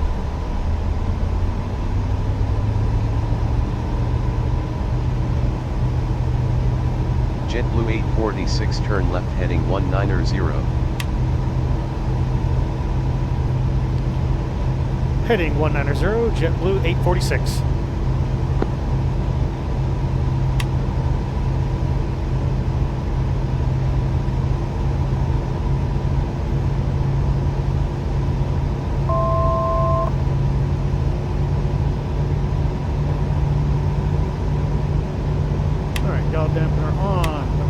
Lights on.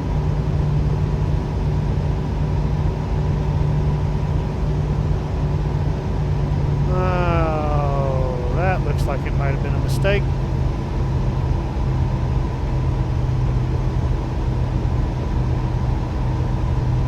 Yep.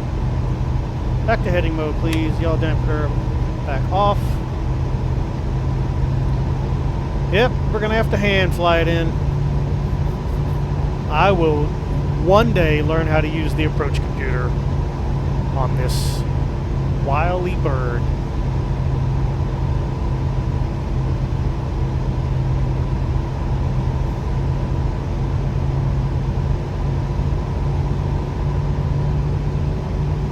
This tile is most definitely damaged. Or it didn't load properly into memory, one or the other.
Flaps to 4.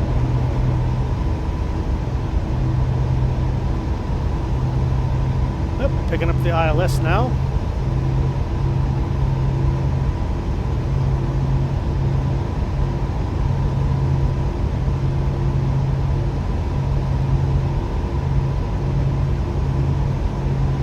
I think I slowed down way too far. I'm having trouble judging because apparently I'm in the worst, foggiest condition of all time, even though the weather is clear.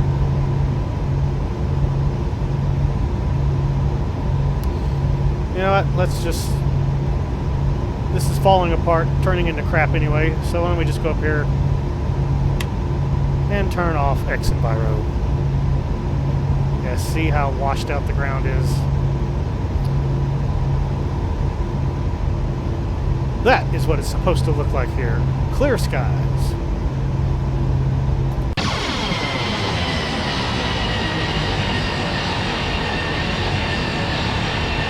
Yeah, this entire basin's covered in water.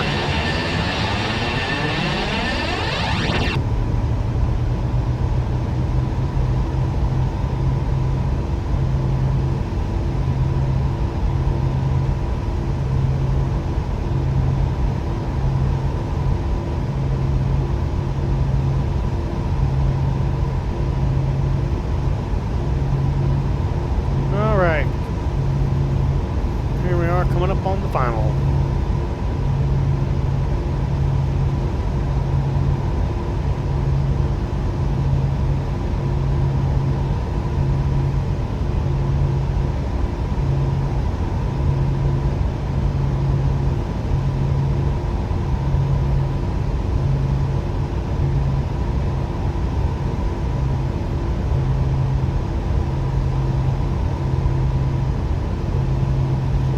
It is time for a patch, xEnviro.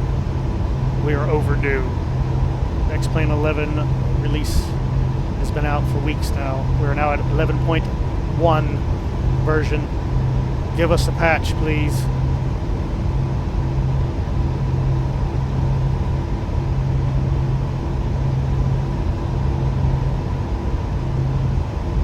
JetBlue 846 turn right heading 200.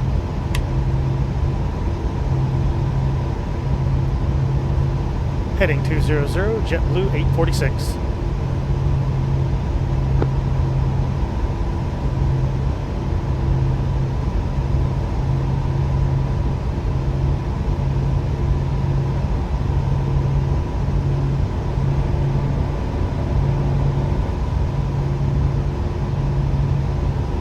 Alright, coming around for the final here.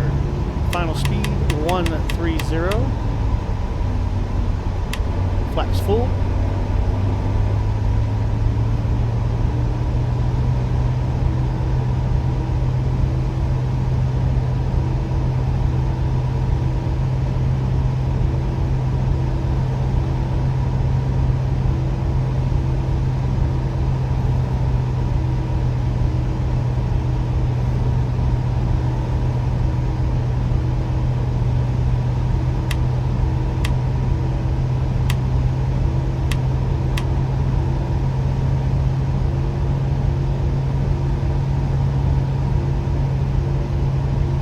Mile final now.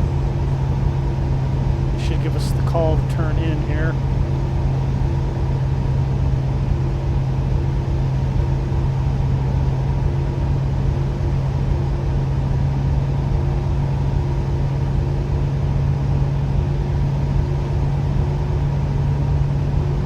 JetBlue 846 turn right heading 270. JetBlue 846 clear for ILS approach runway 27 contact tower on 121.0. Have a good evening. Cleared for ILS approach runway 27 tower on 121.0 JetBlue 846.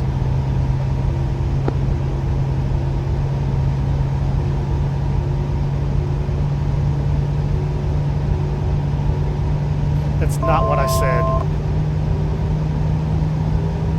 Cleared for ILS approach runway 27 tower on 121.0 JetBlue 846.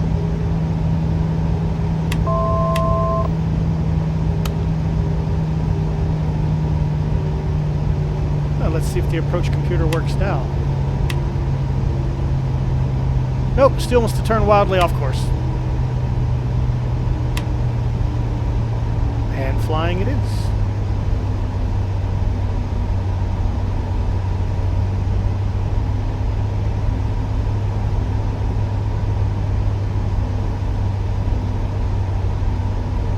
We are slightly off here. Got a visual on the runway here. We are switching to visual from ILS.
Minimums. 500. Landing gear, landing gear, landing gear, landing gear, landing gear, landing gear, Gear landing down. gear, landing gear, landing gear.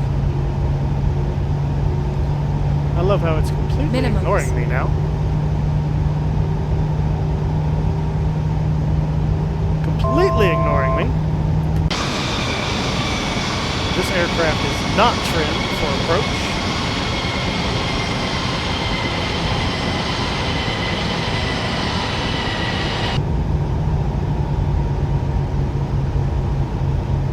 Okay, that's enough out of you, autopilot. If you control this aircraft now.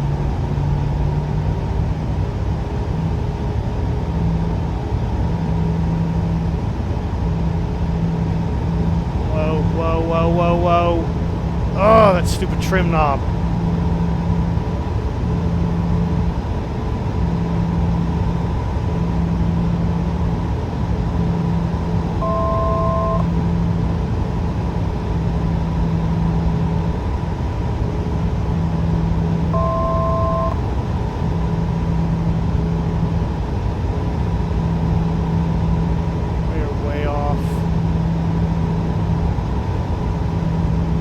Well, I got every part of the stage of flight of this aircraft except for the approach part.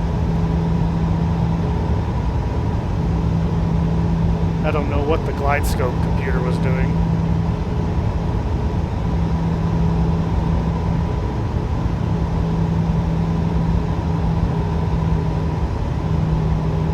I'm way off.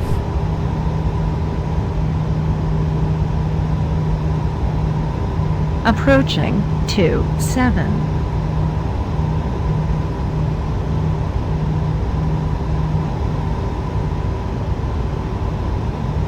JetBlue 846 winds are calm, cleared to land runway 27. Cleared to land, runway 27, JetBlue 846.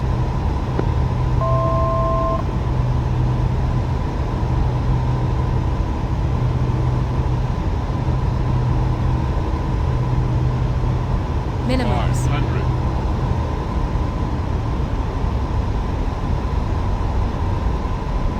400. Way off the mark here. 300. 200. 100. 50. 40. 30. 20. 10.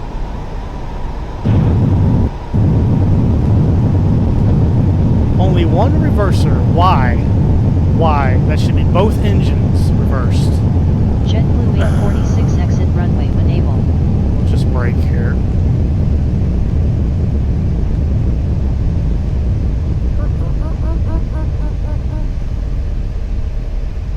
Alright. Auto brake off. Yeah, you're fired. Off my screen. We lived. So the landing gear will have to be checked. Okay, to clean it up.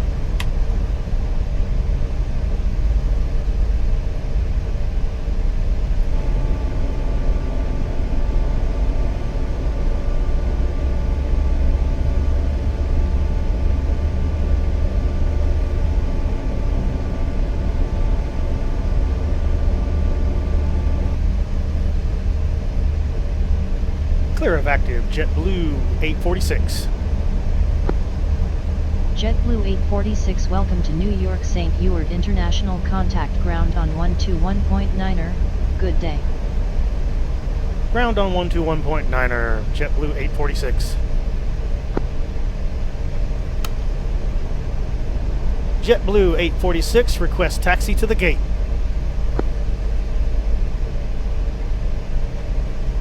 JetBlue 846 taxi to gate 1 via taxiways Alpha, Charlie.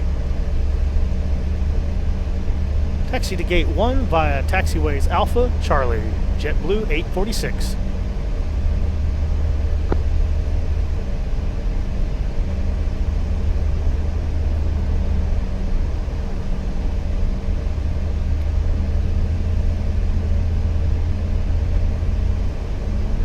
So we're alive. Welcome to Newborough. Well, thank you kindly.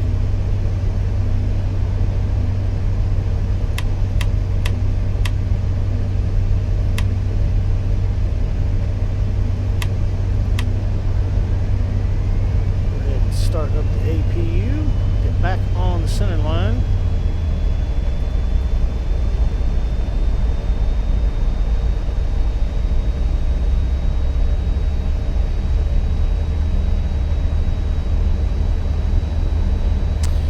Well, that was a sloppy end to our flight. But we're here. Got a lot left to learn about landing this plane with the autopilot system for ILS approaches. So we're going to be practicing that all weekend until we finally understand. It didn't help that we had that bug get in our way and prevent us from actually using our flight plan.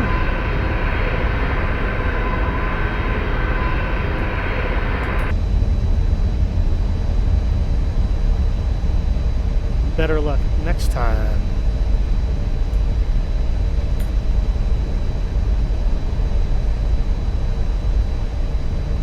Let's see, our taxiway is up this way.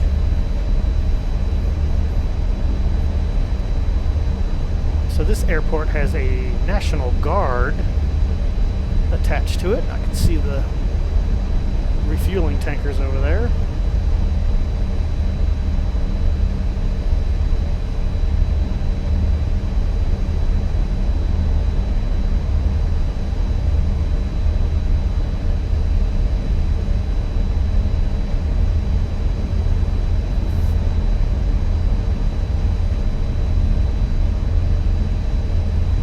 Right through that cluster of trees.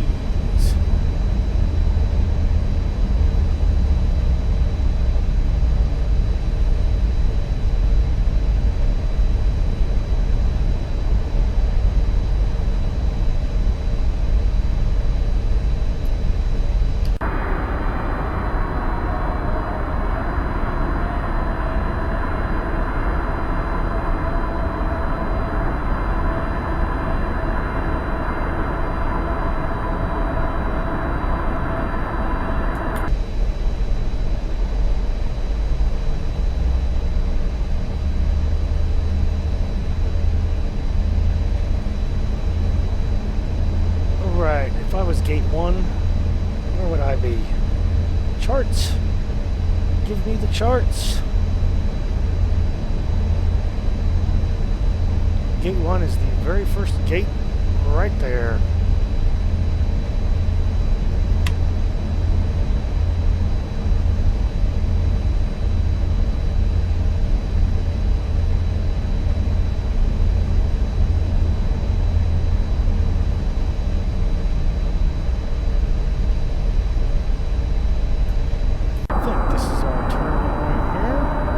Yes, this is it right here, this dashed line.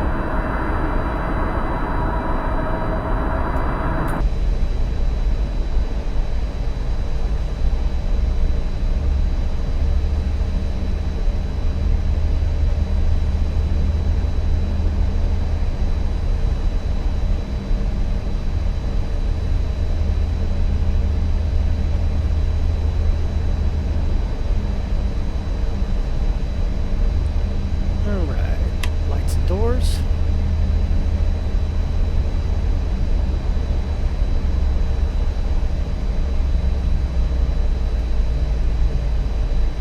Don't have a marshaller today, so we'll have to park ourselves.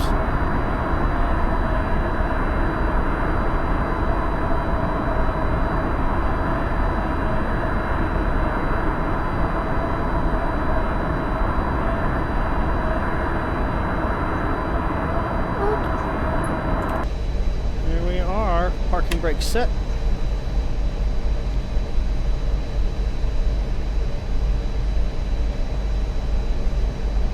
And gas off. Windshield screens off. Packs off. Bleeds can go off. Hydraulics off.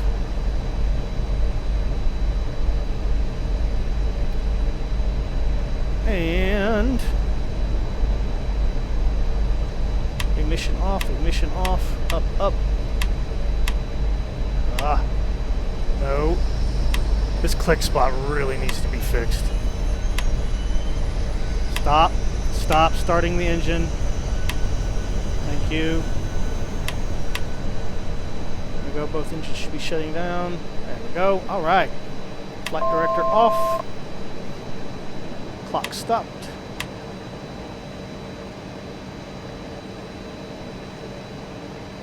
And we are down. Red beacon light off. Fuel controls off. Call for the ground power hookup. Open the doors.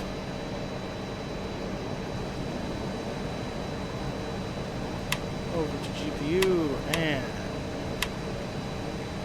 APU. Okay, apparently the APU doesn't want to work anymore. Whatever, yo, whatever. Ground handling, come on up.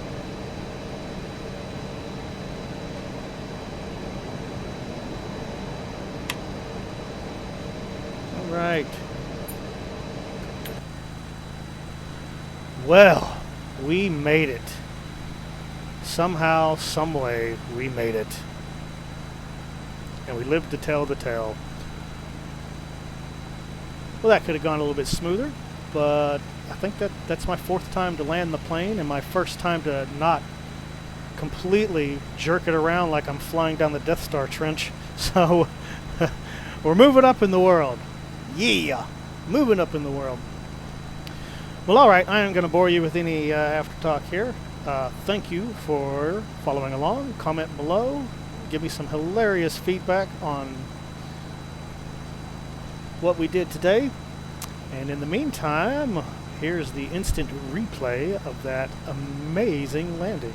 Well, let's see how amazing it looks from a plane spotter's point of view anyway. We will catch you on the flip side. See ya.